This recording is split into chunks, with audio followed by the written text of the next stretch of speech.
what's up? It's Gabby and welcome back to my channel. Today is going to be another recent reads video.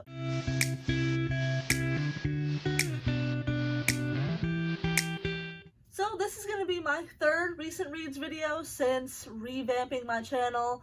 I know there's been a lot of pauses between when I'm posting. Life has been very hectic. I do have 3 jobs, a brand new puppy, my twin nieces were just born, so it's been a very crazy time right now. But I'm hoping to kind of get back in the flow of things. I keep saying that, but I think this time I'm good. I really feel like everything is where it's supposed to be. I just finished some coursework for my real estate stuff, so I'm at a really good spot right now to re-get into filming and everything. So let's just jump right into these books. I don't actually have any of them physically because they did have to be returned to the library. I believe every single one of these was either a library book or a Kindle book. I do have 5 books to talk about today, some of which are some really good reads. So I'm pretty happy with this overall recent reads update, just because lately they've been like 3-star, 3-star, 2-star, just very meh or overall not great books. And I have been in a really big reading slump lately. So hopefully getting back into BookTube, talking about books, and talking about some of these ones that I did read a couple months ago, but I haven't updated them on, will get me more into the feel of reading again. First up is The Soulman Equation by Christina Lauren. This was one of my most anticipated releases of the year, and it did not disappoint. I gave this 4.5 stars. I loved this so much. Basically, the concept is unlike anything I've heard before. Our main character is a single mom of like a 7-year-old. She just doesn't think love is in the cards for her. It's been really hard for her to find someone while working all the time, providing for her child, and, being with her child. Side note, if you hear any squeaking or anything like that, the puppy is in the room playing with her toys and stuff, so I'll try my best to stop talking whenever she goes really crazy, but if you do hear a few squeaks here and there, I apologize. So she's really busy, doesn't really think love is in the cards for her, and her friend hears about this, it's basically they take your DNA and they're able to match you up based on like your compatibility with someone else just from your DNA. And there's all these tiers to it and stuff. It's really complex, very cool. And so her and her friend decide to just do it. They're going to get to do it for free, and it's just like a fun thing. They're just kind of doing it for no reason. She doesn't really expect anything out of it or really believe in the process. When she gets like a really good match, which is very rare, and it's with the creator of this company, who she has met in passing, and it was kind of like, he's kind of very cute, but not my vibe. He's too like stoic and serious. So they match and they decide to try to figure out if it's something that could really be. And they end up actually falling for each other. There's some plot twists along the way that were a little unexpected, and it just was really good. I mean, Christina Lauren never disappoints. They always blow me away with their writing. It's always so unique, and the romance is always cute, and I just really liked this one. It had the child, which I'm not used to seeing, and it played a really good role, and I really enjoyed that aspect of it. Definitely would recommend this. I would recommend to anyone wanting to get into romance to give any of Christina Lauren's a try, but this one definitely didn't disappoint, and I loved it. Next up is my favorite book that I've read so far in 2021, and that is Take a Hint, Danny Brown by Talia Hibbert. Gave this 5 stars. I talked about it in my mid-year wrap-up. So it's definitely one I've been talking about a lot lately, and it's because I loved it so much. I listened to the audiobook, which was amazing. Basically, this book follows Dani, who is a professor at a university. Her work is her life. She doesn't really have time for romance. She has had girlfriends and boyfriends in the past, but it's not something that she really wants. She just wants somebody to have a good time with. And she knows Zaf, who is like a co-worker. He is the security guard at her building. And they chat, and they're really good friends, and they're definitely very attracted to each other, but where Zaf is more into romance and a relationship and getting to build something with someone, she's the opposite. But when Zaf has an opportunity to make his social media presence for his nonprofit bigger and get some more like help for his nonprofit, by getting with Danica, they decide to do a fake dating relationship to help like build his thing, and with her, she thinks that there can be some benefits involved, so they agree to do a fake dating / friends with benefit thing with a timeline, and at the end of the timeline, they're just going to go back to being friends, and that's it. obviously doesn't work out like that. Zaf has feelings from her from the very start, and she starts to develop feelings for him. It's very, very cute. It has so much representation, cultural. It's very diverse. It's got LGBTQ representation. It's just an amazing book. There's disability rep, just all around. It is so amazing. I really connected with it, with the mental health representation that was throughout the book. There's a lot of talk about anxiety and depression stuff, and I just connected with that so well, especially at the time I read it with everything going on in my life. It was so amazing. It blew me away. It was one of the books that I feel like I could read over and over and never get tired of it. I haven't reread it yet because I've been holding off, but if I did, I would definitely listen to the audiobook again because it was so good. And I have so much I could talk about with this one. It's amazing. If you like any of the big tropes like friends to lovers, co-worker relationship, friends with benefits, fake dating, I mean, this has everything that somebody could possibly want in a romance novel and more with the amount of representation. And I just feel like no matter where you're at in life, you can find a way to connect to this book. Like, it's just... I could keep going and going and going, but just know this is amazing, and if you haven't read it yet, you probably should. This is a series. It's the second book in the Brown Sister series.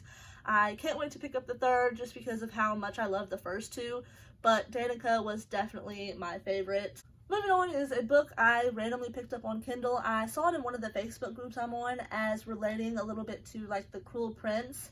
And at the time, I was really wanting something fae, something like The Cruel Prince that would help me get out of the reading slump I've kind of been off and on in at the time. So I picked up Taken by Katrina Martinez, and I gave it 3 stars. It was extremely fast. It was a very small book. I think it's like a 4 or 5 part series, and they're just really like quick books.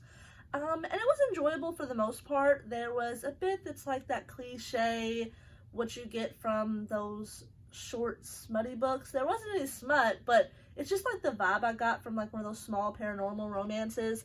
Just very quick, not a whole bunch of build up, and it had like the fae world, so I don't know. It's kind of hard to explain, but it was very fast, and it took place over a very short amount of time. I enjoyed the characters, and I think that the story could get even better if I'd have continued it, but at the time I just was not really wanting to continue the series. I may still eventually, but as of right now I don't have any plans to. Our main character is a human in a world where there are witches and magic and stuff like that. She's human, but she's raised by 3 mages.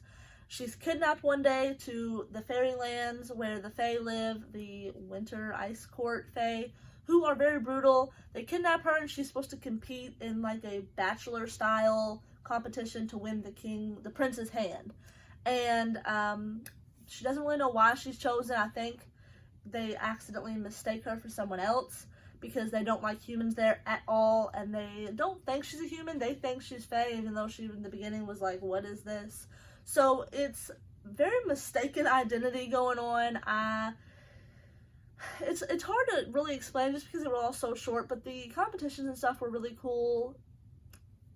Overall, it just didn't blow me away. It didn't really rock my socks, but it wasn't bad either. That's kind of why I went with a 3-star in the middle. So I don't really have a lot to say about this one, but it was okay. I definitely wouldn't compare it to The Cruel Prince. There's a little bit of a almost enemy, hate to love romance going on, but at the same time, not really. I didn't see a big correlation to The Cruel Prince, but to each their own, right? Next up is A Fall Love Story by Lone Lee. I sadly gave this 2 stars. I went in expecting to love it and expecting to get a lot of culture, which I did get, but it ended up falling really flat for me. This basically follows 2 teenagers. They're Vietnamese. Their families own Vietnamese restaurants across the street from each other, and they've always hated each other. Big competition going on, and they go to the same school, and they don't really associate, but when they have like a chance meeting, they start to form a friendship that leads into a relationship, and they're keeping it a secret from their family while also trying to figure out why their family kind of hates each other so much.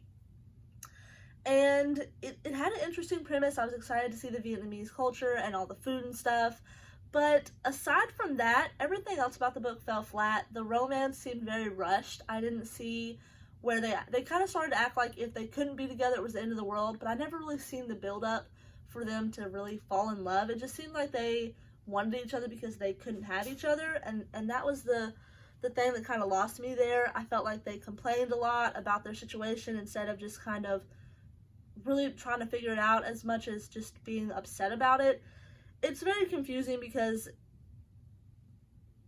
the way that things do get resolved doesn't make a lot of sense. The big problem is revealed and you're kind of like, that's it. I don't really know what threw me off the most about this one. It just kind of fell really, really flat. I ended up finishing it. I almost DNF'd it, but the audiobook was good. I just really wish that the romance and the characters' actions would have been a bit more mature for them to have been. I think they were like 18 or almost 18, and they just weren't very mature. So I don't know. Overall, this one kind of let me down, and I really expected to love it.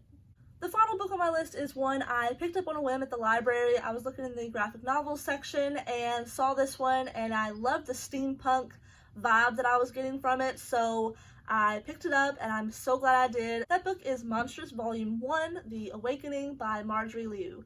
I gave this 4 stars, and I can't wait to continue the series. It's really fun and different. So, like I said, the artist style is amazing. It's got this steampunk vibe. But it's all about monsters and demons and stuff. There's magic. It's very complex. The first go through is very confusing. I think continuing on, things will make sense more. There are parts throughout the book where things are tried to explain to you almost as like side notes kind of. But, you know, the longer you're into it, the more things make sense, just because you are getting a whole new world. And there's not a ton of world building, you're more just thrown in there and kind of left to fend for yourself, but in a good way. I did really enjoy this. I think before I read the second one, I might go through and reread the first one, just because I feel like I would understand more. But basically, our main character has this demon inside of her, so she has all these really supreme powers, but isn't really in control of them. I believe her race in this book is kind of dominated by the other magical races, so I think that at one point she was imprisoned, and as she grew up with this demon inside her that she doesn't know how it got inside of her, she's dealing with this hunger and stuff like that. She meets a few people along the way that kind of join her little team, and they are trying to figure out what's inside of her. People are after her because they want what's inside of her. Very complex, very good. If you like monsters and stuff, the steampunk vibe, all that, definitely recommend this one, but like I said, it is a little complex, so be prepared for that. So these are the 5 books that I've read semi-recently. I know I say that every time because I'm so far behind on these, which is confusing since I've been in a slump and I haven't read more than like probably 20 books in the past 3 months, which is definitely unlike me, which will give me a chance to catch up on these recent reads videos, but I would like to be reading more. I think I have big plans for the end of August and September, so we'll see how that goes. If you enjoyed this video, please be sure to subscribe, hit that like button, and if you've read any of these books, I'd love to hear your thoughts on them. If you felt the same or differently from me, I'd love to have a conversation about it, so definitely leave something below in the comments, and I'll see you in my next video.